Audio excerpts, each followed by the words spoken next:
Ravi de vous retrouver pour cette édition de la mi-journée. Mesdames, Messieurs, bonjour. Au sommaire de ce journal, la visite au Bénin du ministre algérien des Affaires étrangères. Deuxième étape de sa tournée entamée dans quelques pays pour une solution pacifique à la crise nigérienne. L'émissaire du président Abdelmadjid Tebboune est reçu à Cotonou ce vendredi. La pilule est amère, très amère et a du mal à passer. Les spéculations sur le prix du gaz domestique ne sont pas du goût des Béninois. En plus, le produit se fait rare. Les ménages s'en plaignent, à suivre le constat de nos reporters. Et puis, avant leur premier pas au collège, les 30 meilleurs écoliers du COUFO admis au CEP 2023 viennent de recevoir leur dernier cadeau, une sortie de découverte à caractère touristique offerte par la Direction du tourisme, de la culture et des arts du Mono COUFO. Bienvenue à toutes et à tous. Elle est fermement opposée à toute intervention militaire au Niger, mais reste attachée à la prise du pouvoir par les urnes. L'Algérie fournit des efforts de médiation et après le Nigeria et avant le Ghana, le ministre algérien des Affaires étrangères était au Bénin ce vendredi et reçu par son homologue béninois Ahmed Attaf. Ahmed Attaf va réaffirmer l'objectif de l'Algérie, celui de contribuer à une solution politique qui va épargner au Niger et à toute la région les répercussions d'une éventuelle escalade de la situation. Suivons les deux ministres à la fin de leurs échanges au micro de Marcel Achossi et Rodrigue Blondoumain. Je voudrais dire que le principe du refus et du rejet des changements anticonstitutionnels tient particulièrement à cœur à l'Algérie, puisque c'est au sommet africain d'Alger en 1999 que cette norme a été posée, la norme du refus, du rejet des changements anticonstitutionnels. Donc l'Algérie se considère d'une certaine manière le dépositaire politique, le dépositaire moral de cette norme. Et nous ne pouvons que la réaffirmer avec force au vu de la crise au Niger, qui est une crise conséquente à un changement anticonstitutionnel. Je tiens à dire que dès la survenance de cette crise, les présidents Talon et Tebboune ont été parmi les premiers à échanger et sont restés en contact permanent depuis ces 3 semaines. Je voudrais également mettre l'accent sur ce que vient de dire mon frère le ministre Attaf, sur la convergence de points de vue entre l'Algérie et la CEDEAO, et donc par ricochet entre l'Algérie et le Bénin sur cette crise au Niger. Nous partageons cet attachement à la conquête du pouvoir par les urnes et non par les armes. Et les analyses sur la situation au Niger se font nombreuses depuis le coup d'État du 26 juillet à Niamey, au point de virer quelquefois à des manques de courtoisie publique sur la chaîne de télévision togolaise Direct 7. Un invité lançait des propos discourtois à l'encontre du chef de l'État béninois, de quoi susciter les réactions de plusieurs citoyens, comme ce spécialiste en communication digitale et médias rencontré par Jérôme Hungba.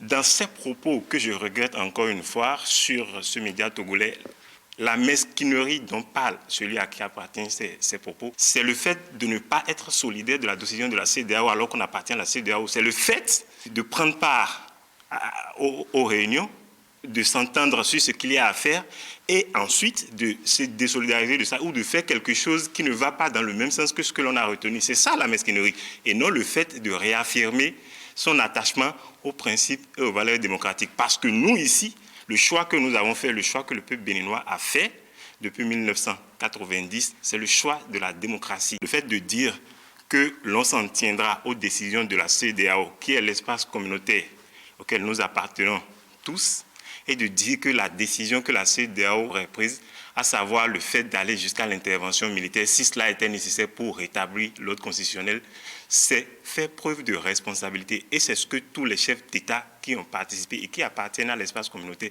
devraient faire.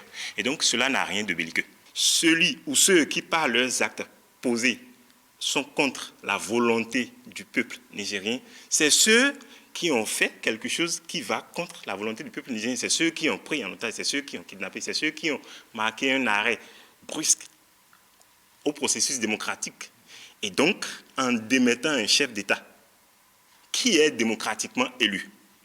Et quand il dit, celui qui a opiné, que si l'armée béninoise s'aventurait à participer à cette opération, qu'aucun soldat, je ne veux pas reprendre ses propos, mais quand il le dit, je ne sais pas de quelle armée, lui, il se fait porte-parole. Mais l'armée béninoise que nous connaissons, l'armée béninoise que nous avons vue, que nous voyons ici, depuis l'avènement du régime démocratique, est toujours restée dans son rôle, celui de défendre la nation, fidèle et loyale à celui qui a été élu démocratiquement et donc qui incarne la République, qui incarne donc la volonté, l'expression générale du peuple béninois.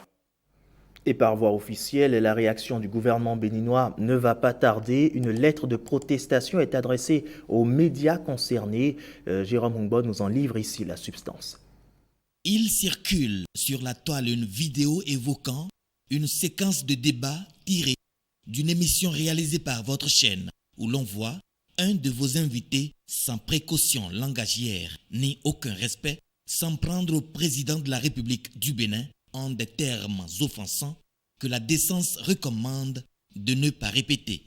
Il est constant que cela n'a pas appelé la moindre protestation ni le moindre recadrage de la part de l'animateur, comme la déontologie et les règles du journalisme l'y obligent pourtant, sauf très modérément, lorsque le même invité a affublé le président ivoirien d'un autre qualificatif insultant. Devrais-je faire observer aux professionnels des médias que faute de rappeler son invité à l'ordre dans les règles de l'art, il se fait absolument son complice de cette offense et de ce fait doit assumer en droit les conséquences de cette légèreté grave. Aussi, par la présente, voudrais-je vous adresser nos vives protestations pour cet outrage, cette offense en règle, au président Patrice Talon et vous inviter instamment à trouver les moyens de lui faire réparation. Wilfried Léandre Humbweji. Et après avoir reçu cette note de protestation, la chaîne de télévision togolaise va se confondre en excuses par voie identique d'interpellation. Direct 7 adresse une note au gouvernement béninois. Elle est lue ici par Marcel Rossi. Monsieur le porte-parole du gouvernement, nous avons bien reçu votre courrier du 17 août 2023 dans lequel vous exprimez votre indignation face aux propos tenus par un de nos invités au cours de l'émission Coin de vérité diffusée sur notre chaîne Direct 7. Nous tenons à vous présenter nos excuses les plus sincères pour ce désagrément qui ne reflète en aucun cas notre ligne éditoriale ni notre respect pour le président de la République du Bénin, son Excellence Patrice Talon, ainsi que pour le peuple béninois. Nous vous assurons que nous prendrons les mesures nécessaires pour éviter qu'une telle situation ne se reproduise à l'avenir. Nous avons retiré immédiatement l'émission incriminée de tous nos supports de diffusion. Nous présenterons nos excuses ce soir dès l'entame du nouveau numéro à partir de 19h30 temps universel. Nous voudrions également vous faire savoir que Direct 7 n'a rien contre la République sœur du Bénin et son président. Bien au contraire. Nous avons récemment rédigé un article pour féliciter la réalisation lors de la retransmission du direct des manifestations marquant les 63 ans d'indépendance du Bénin, dans lequel nous avons salué les efforts du président et de son pays pour le développement et la retransmission sans faille. Nous espérons que ces actions contribueront à apaiser le ton, à renforcer l'amitié séculaire entre nos deux pays et peuples frères. Vous remerciant de votre compréhension et de votre bienveillance et restant à votre disposition pour tout échange utile, veuillez agréer, monsieur le porte-parole, l'expression de notre considération distinguée. Samson Kouevi, le directeur. Journée inespérée pour quelques vendeurs de magasins et lieux de vente de Cotonou ce vendredi. Ils ont reçu la visite inopinée des éléments de l'Agence nationale de la normalisation de métrologie et du contrôle qualité, une descente pour contrôler la certification des balances utilisées par les commerçants afin de garantir la sécurité des achats aux consommateurs. Arnaud Adadja était de l'équipe. L'ANM, l'Agence nationale de la normalisation de métrologie et du contrôle qualité, accomplit ici l'une des missions à elle dévolues. Cette descente inopinée est faite pour s'assurer que ces balances répondent aux attentes des consommateurs. Cette visite inopinée rentre dans le cadre de la surveillance des instruments de mesure que nous avions entamés, ça fait un certain nombre de jours, En temps, on était sur les distributeurs, mais aujourd'hui, nous sommes sur les balances qui sont utilisées dans le commerce. Par cette descente, l'État veut préserver à chaque consommateur son droit de quitter les centres de vente et de repartir chez lui avec la quantité exacte de kilogrammes de produits exprimés à l'achat. Quand on dépose, vous avez vu, c'est un poids de 2 kg qui est ici. Voyez-vous, la balance est à 0. D'accord? C'est 0 qui est là. Lorsqu'on dépose, ça c'est un poids de 2 kg. La valeur de ce poids, c'est combien à l'avance? Lorsque je dépose, ça vient se positionner sur 2 kg. D'accord? Si on ajoute 1 kg maintenant, vous allez voir, on enlève ça maintenant, on va déposer un poids de 5 kg, vous allez voir. On enlève, ça va signaler 5 kg, ça va venir jusque là. Ça signale exactement 5 kg. OK? Donc les valeurs de ces poids-là sont combien à l'avance? Ce qui vient d'être fait, ça doit se faire à chaque fois. Et nous aidons également le ministère. Nous sommes dans plusieurs commissions qui ont été mises en place pour que les autres magasins, les autres supérieurs de la place puissent rentrer dans la danse. Ce consommateur se réjouit de l'action. On a constaté que sur beaucoup d'autres marchés déjà, après le contrôle, il y avait de fausses balances, mais ce contrôle de la NM montre que l'État se soucie vraiment des consommateurs. D'autres qui n'ont pas parlé au micro souhaitent que cette descente ne soit pas la dernière. Et cette situation pourrait-elle susciter une descente, cette fois-ci du ministère de l'Industrie et du Commerce? Depuis quelques jours, les populations de Cotonou et environ ont du mal à s'approvisionner en gaz domestique. Le produit est devenu rare dans les stations-service, laissant les ménages dans le désarroi et créant de fait une spéculation chez les distributeurs. Le constat avec Odette Dossou et Ulvaeus Balogun. C'est l'un des produits les plus recherchés ces derniers jours à Cotonou et environ. Devenu rare dans les points de vente, chez les détaillants et même dans certaines stations-service. Entre pénurie et surenchère, les clients, dans des allers-retours incessants, ne savent plus à quel sein se vouer. Je suis à la recherche du gaz domestique. J'ai déjà parcouru plusieurs stations. On m'a indiqué celle-ci. Je suis venu, mais on dit qu'il n'y en a plus, alors que j'en ai vu exposer là. Je suis obligé de rentrer à la maison. En fait, c'était depuis hier que je suis en train de chercher le gaz. Donc, je suis allé chez les bonnes dames. Je n'ai pas trouvé. J'ai trouvé chez certains. Elles m'ont dit que c'est à 15 000. J'ai l'accès. Bon. Je suis allé dans une autre station. Je n'ai pas trouvé. Donc, c'est de là que je suis venu ici ce matin. Lorsque j'étais là le matin, ils m'ont dit de repasser à 15 h. Lorsque je suis venu à 15 h, j'ai vu un agent. Il m'a dit qu'il n'y a pas de gaz, que tout est déjà occupé.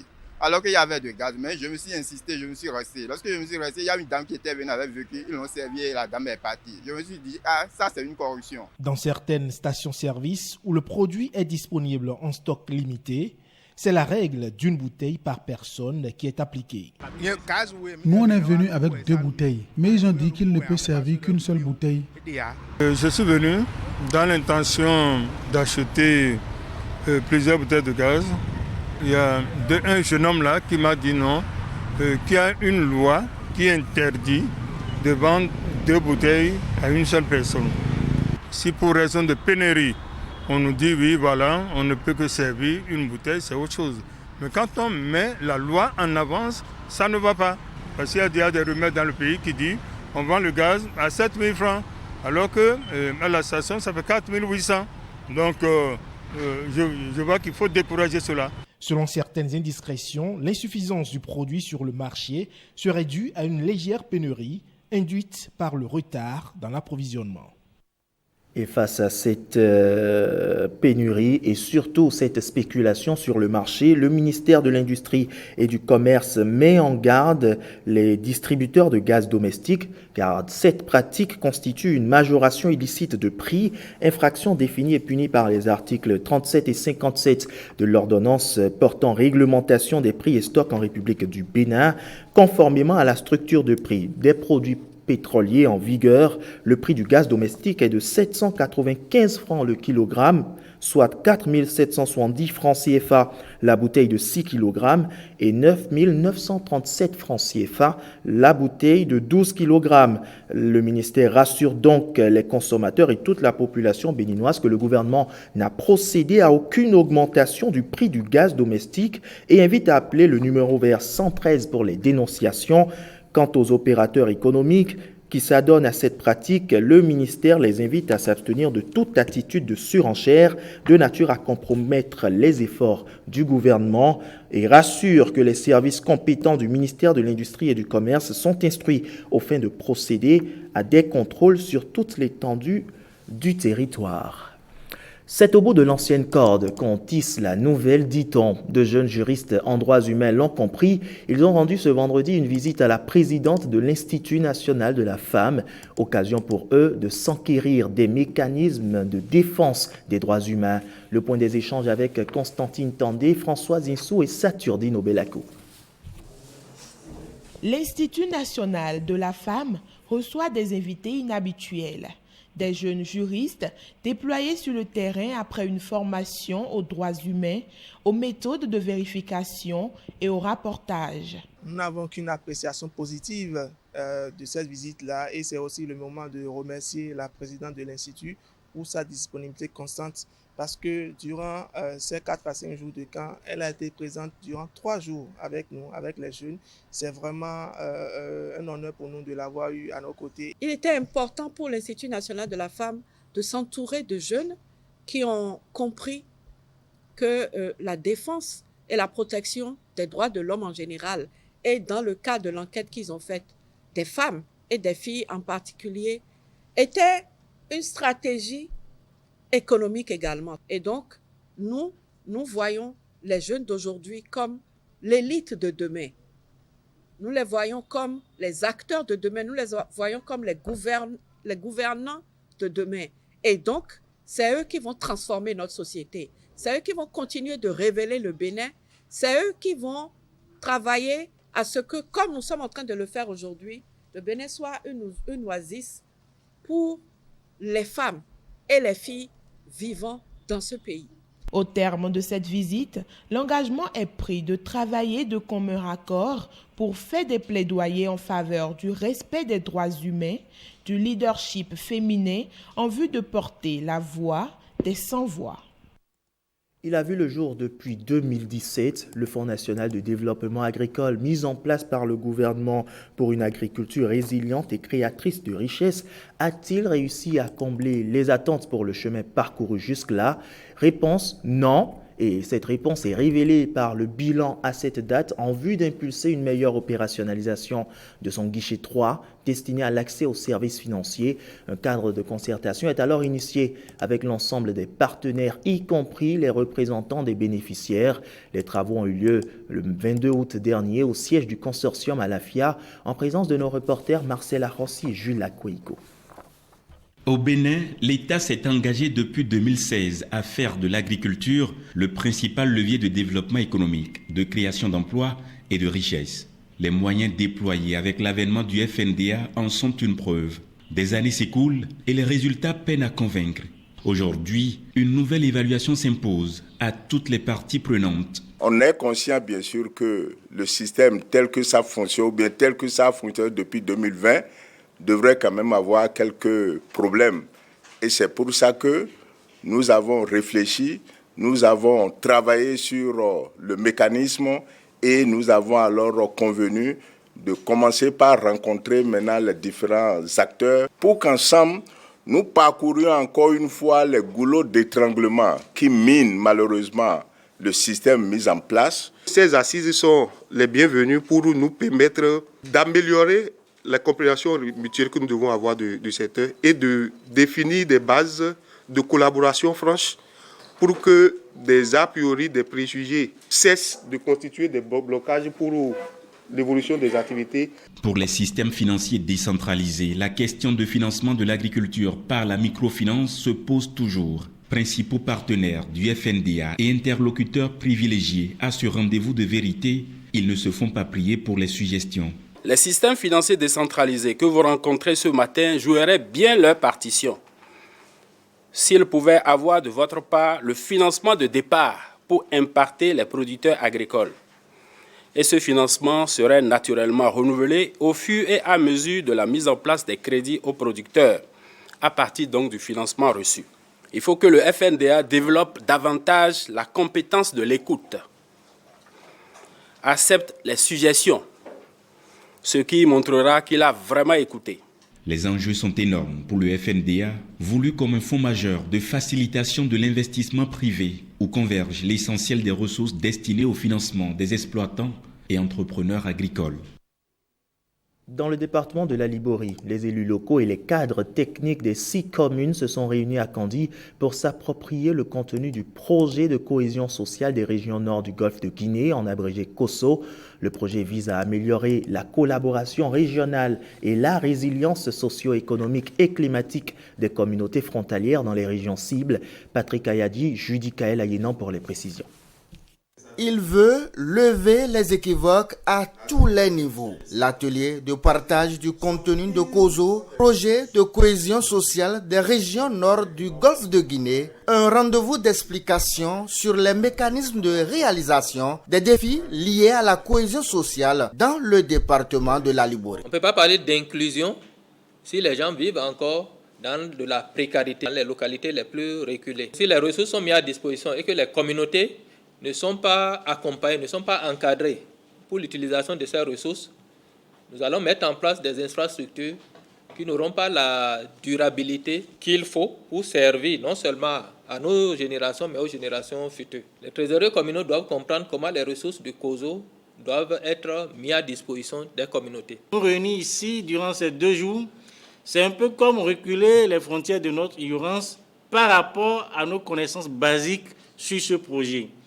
Et faire de telle sorte que ce projet phare qui intervient dans ce secteur aussi sensible, aux côtés des autres projets, puisse, dans une approche concertée, dans une complicité positive, atteindre les résultats prédéfinis. Nous allons essayer de faire ce que de droit pour que la consommation et surtout les réalisations destinées au bien-être des populations puisse se faire harmonieusement avec les logiques budgétaires. Le projet d'inclusion et de cohésion sociale COSO travaille au renforcement de la résilience des communautés exposées à la fragilité, aux conflits, mais également aux risques climatiques.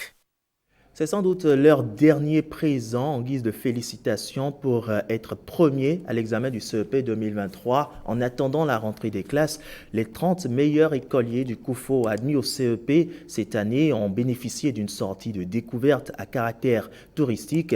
L'initiative émane de la direction du tourisme, de la culture et des arts du Mono COUFO. Evariste Zomaron, Samirat Chabimane pour les détails. Musée régional de Kenkewé dans la commune de Djakotomé, jardin botanique de Djakotomé, le palais de la reine Adjion, Genlitoji, Natabou de Tovikle ou encore le musée de Feuillonas Pedro à Lokusa sont un autre site visité par les 30 meilleurs au CEP dans le COUFO. Le but, c'est quand même inculquer à ces apprenants la culture du tourisme et également leur faire visiter les potentialités touristiques de leur département et d'autres départements, afin qu'une fois dans leur environnement, ils puissent quand même témoigner des efforts du gouvernement pour la promotion de la destination Bénin. Je suis très contente de cette promenade parce que ça peut nous permettre d'approfondir nos connaissances qu'on avait eues à l'école. J'étais content de cette visite qui m'a impressionné.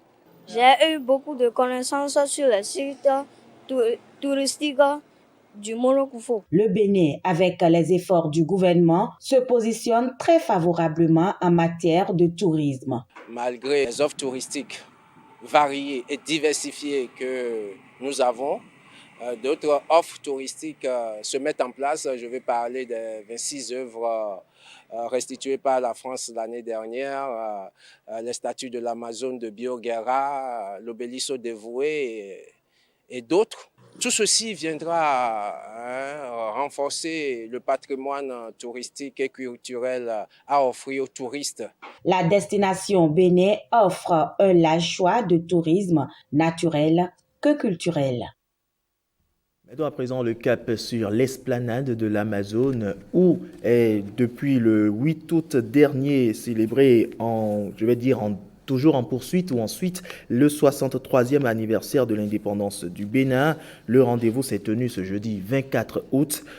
devant des visiteurs amoureux de la bonne musique rencontrés par Saturdino Belakou et Daniel Ada.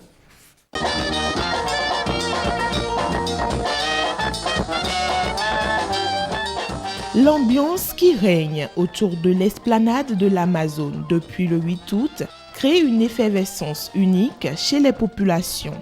Une animation acoustique qui connaît la prestation d'artistes, d'orchestres ou de compagnies de danse dans le but de rendre plus attractive cette période de vacances.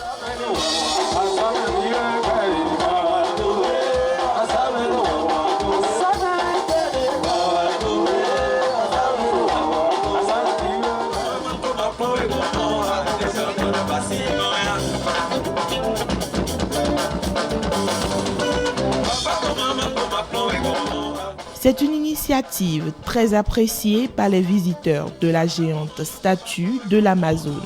Habituellement, on vient juste ici, c'est juste pour voir l'Amazone, prendre les photos, mais avec ça nous permet de nous détendre. On voit à peu près comment ils sont en train de promouvoir la culture de notre pays. Il n'y a que les musiques traditionnelles de chez nous. Ça fait vraiment plaisir que quand même en ces derniers temps, on assiste à ces genres de concerts, de spectacles. Et surtout ce soir, on est émerveillé par ce spectacle si particulièrement sidéré, d'autant plus que les grandes personnes le sont également. C'est vraiment une belle initiative. Ce soir, j'ai décidé de venir prendre de l'air ici. Sans m'attendre à ça, j'ai vu cette belle présentation. Elle était vraiment bonne. C'est une bonne initiative. Chante et danse avec l'Amazone est une initiative du gouvernement béninois qui vise à faire animer le site pour créer de l'enthousiasme au-delà de l'attraction autour de la statue.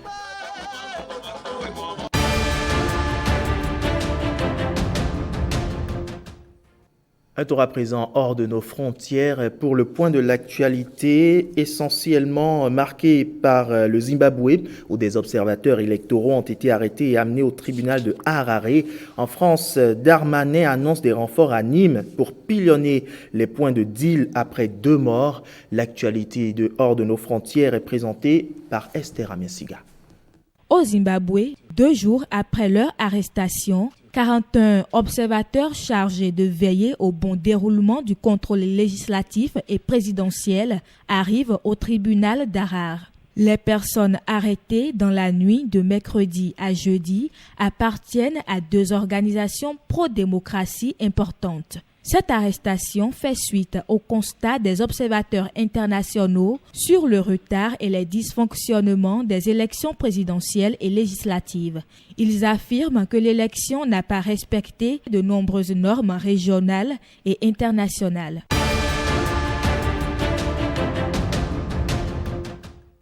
En Éthiopie, le festival Ashenda est à nouveau célébré. Après avoir fait profil bas durant les 2 ans de conflit brutal entre le gouvernement fédéral et les autorités régionales du Tigré, les femmes tigréennes fêtent une fois encore leur identité avec des coiffures et des vêtements traditionnels qu'elles avaient cachés pour rester discrètes. Initialement fête religieuse marquant la fin de Filseta, jeûne de 15 jours s'étalant de part et d'autre de l'Assomption, Ashenda s'est mué en célébration transcendant les religions et symbolisant l'indépendance des femmes et des filles dans ce pays d'Afrique.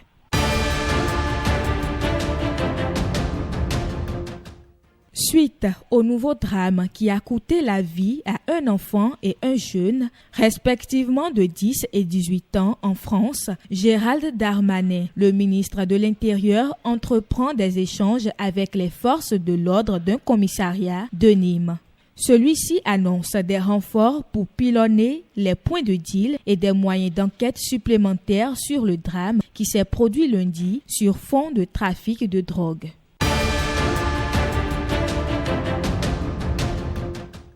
Dans une salle où sont entreposés des milliers de paquets de stupéfiants, la police et les douanes espagnoles annoncent la saisie de près de 9 tonnes et demie de cocaïne en provenance de l'Équateur. C'est un record dans l'histoire du pays selon les autorités. Le commissaire de la province de Cadiz annonce lors d'une conférence de presse que cette opération constitue la 4e ou 5e plus importante saisie de l'histoire de toute l'Europe.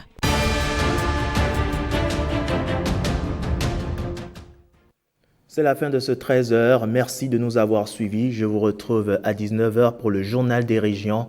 Portez-vous bien. Excellent après-midi à toutes et à tous.